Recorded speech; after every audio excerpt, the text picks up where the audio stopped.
তো বস, এখন কথা হবে মিঠুন চক্রবর্তী, অঞ্জন দত্ত, অঞ্জনা বসু অভিনীত ছবি শ্রীমান ভার্সেস শ্রীমতী, যেটা আজকে সিনেমা হলে মুক্তি পেয়েছে। আমি বললামই আগের ভিডিওতে যে আমি পরপর দুটো ছবি দেখি। তো কেমন লাগলো শ্রীমান ভার্সেস শ্রীমতী? আমাকে যদি এক লাইনের রিয়াকশন তো আমি বলবো এটা একটা ভালো কমেডি ড্রামা ছবি। ছবির গল্পটা আমি একটু করে বলছি। এখানে মিঠুন চক্রবর্তীর যে ক্যারেক্টার, যে একজন জাজ, সে নিজের যে সম্পর্ক বিয়ের, সেই সম্পর্কটা নিজের দাম্পত্য জীবনে ইতি টানেনি। 27 বছর ধরে তাদের ডিভোর্স কেস চলছে এবং অঞ্জনা বসুর জীবনে ফিরছে তার পুরনো বন্ধু অঞ্জন দত্তের ক্যারেক্টার। এবং পরমব্রত আর বিশ্বনাথ, তারা কি পারবে এই ফাটল ধরা সম্পর্কটা জোড়া লাগাতে? থেকে বেশি জানতে হলে আপনাকে নিকটবর্তী সিনেমা হলে কি ছবিটা দেখতে হবে।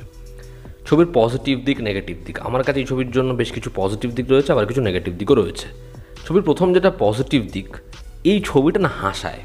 ছবির যে কমেডিটা সেটা ওয়ার্ক করে।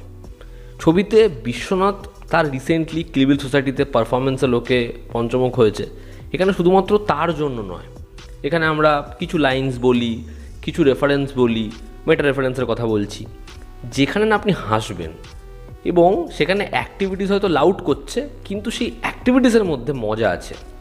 পার্টিকুলার একটা জায়গা আছে যখন বাড়ির মধ্যে আসবে এবং রান্নাঘর খুঁজতে চাইবে, ওই যে জায়গাটা আমি দেখছিলাম যে অডিয়েন্স না হেসে লুটোপুটি খাচ্ছে এবং আমারও কিন্তু মুখে হাসি ফুটে রয়েছে। ছবির মধ্যে ধরুন গোলমাল সিনেমাটা আমরা প্রত্যেকেই দেখেছি, গোলমালের মতো একটা দৃশ্য রয়েছে।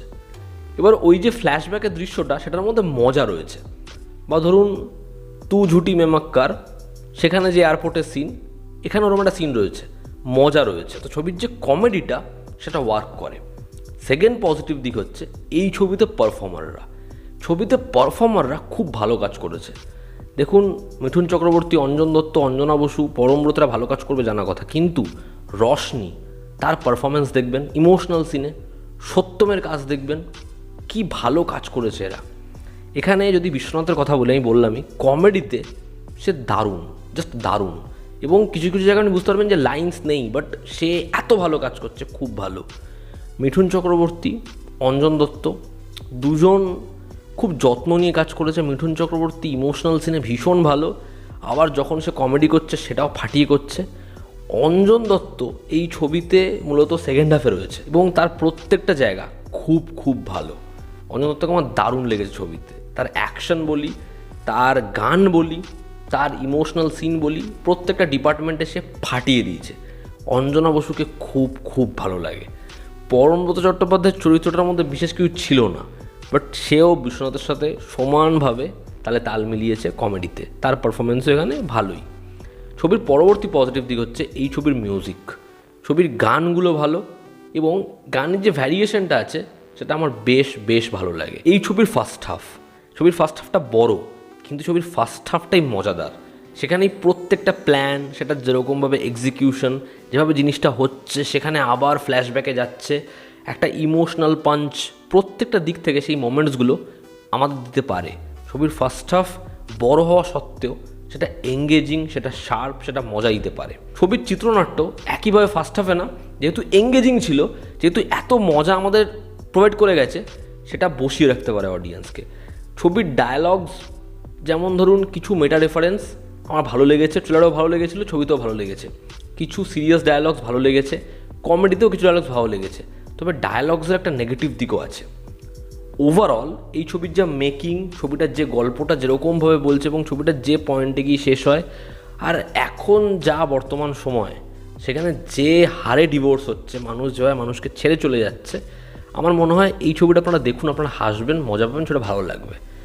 এবার যদি ছবির নেগেটিভ দিক বলি, ছবির প্রথম যেটা নেগেটিভ দিক সেটা হচ্ছে এই ছবিটা না সেকেন্ড হাফে আর আমাদের কিছু প্রোভাইড করতে পারবে না বলে মনে হয়। সেখানে অঞ্জন দত্ত যখন আসছে রিলিফ, আদারওয়াইজ ছবির গল্পে আর কিছু সার্ভ করার নেই। এবার ছবিটাকে ইলংগেট করা হচ্ছে। ছবির সেকেন্ড হাফে ক্লাইম্যাক্স না আসা পর্যন্ত অনেকগুলো ইভেন্ট হয়, কিন্তু আপনারা মনে হবে সবকটাই যেন একটার সাথে লিঙ্কড নয়, মানে সেখানে জিনিসটাকে টানা হচ্ছে। এবং সংলাপের যেমন আমি ভালো দিক বললাম, খারাপ দিক হচ্ছে প্রচুর সংলাপ এবং সবাই এত কথা বলছে, এত সংলাপ দিচ্ছে, যেটা কোথাও একটা গিয়ে ভীষণভাবে রিপিটেটিভ মনে হয়।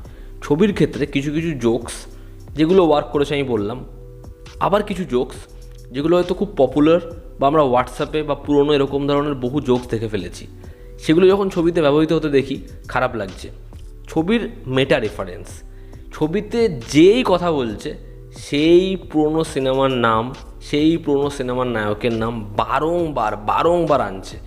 সেখানে ফলে ওই একটা বা দুটো জায়গাতে যে মজাটা আমরা পাই, সেই মজাটা এবার আস্তে আস্তে না কোথাও একটা কি কমতে থাকে। এর মধ্যে পরমব্রত এবং মধুমিতা তাদের যে দাম্পত্য জীবনটা, সেটা যেভাবে গল্পে প্রথম দিকে আসে ভালো লাগে, তারপর একটা লম্বা সময় জাস্ট সেটা গায়েব, এবং তাদের যে সমস্যা, সেটার যে সুরাহা হওয়া আপনি ফিল করতে পারবেন না। এবং কিছু সিন আসে, চলে যায়, আবার আসে, আপনার খুব খাপচারা মনে হবে। এখানে একজনকে ছেলে ভাবা, ঠিক আছে, এই যে বিষয়টা, মানে কখন ছেলে ভাবলো, ও ছেলের মতো এমন করলো কি, ও কেন বাড়িতে থাকা শুরু করলো, এই বিষয়বস্তুগুলো আপনার বারংবার মাথায় আসবে, কিন্তু আপনি সেগুলোর উত্তর পাবেন না, কারণ সেগুলোকে স্কিপ করা হয়েছে। ওভার ড্রামাটিক সিন ছবির ফার্স্ট হাফে আমার মনে হয় তুলনামূলক এই স্যাচুরেটেড করা এই বিষয়টা কম ছিল, যে কারণে আমার খুব একটা সমস্যা হচ্ছিল না। সেকেন্ড হাফে যেহেতু গল্পের আর বেশি কিছু বাকি নেই, একই জিনিস হচ্ছে, এবং তার মধ্যে এরকমভাবে সেখানে ড্রামাটা আসছে, সেটা খুব স্যাচুরেটেড মনে হয়। 27 বছরের ডিভোর্স কেস, তো কোর্টের মধ্যে কি চলবে, কোর্টে এই কেসটা কীভাবে এতদিন ধরে ঘুরছে, এই বিষয়টার এক্সপোজার আরও বেশি হবে এটা আশা করা যায়। ছবির শুরুতে যেরকমভাবে অভিজিৎ গুহ, মিঠুন চক্রবর্তী, অঞ্জনা বসু, তাদের যে মজাটা তিনজনের, ওটা কিন্তু আপনি পাবেন, ঠিক আছে, কিন্তু তারপরে এই কোর্টের যে এতবার চক্কর কাটা, এত বছর ধরে ঘোরা, এই জায়গাটা যেন গল্পের মধ্যে নেই। ওভারঅল পথিকৃৎ বসুর শ্রীমান ভার্সেস শ্রীমতী এই ছবিটা যা প্রমিস করে সেটা একটা জায়গা অবধি ডেলিভার করতে পারে, এবং সাকসেসফুল যে কমেডি ড্রামাগুলো আমাদের এখানকার গত 3-4 বছরে, সেটা যদি আপনারা দেখেন তাহলে সেই ছবিগুলো যেমন, এই ছবিটাও ঠিক সেরকমই। তো এই ছিল আজকের ভিডিও। আপনারা যারা দেখেছেন সিনেমাটা, আপনাদের কেমন লেগেছে জানাবেন। আর ভিডিও ভালো লেগে থাকলে লাইক করবেন, শেয়ার করবেন, সাবস্ক্রাইব করবেন। আবার দেখা হচ্ছে, জনতা আমাদের পাশে আছে। Take care.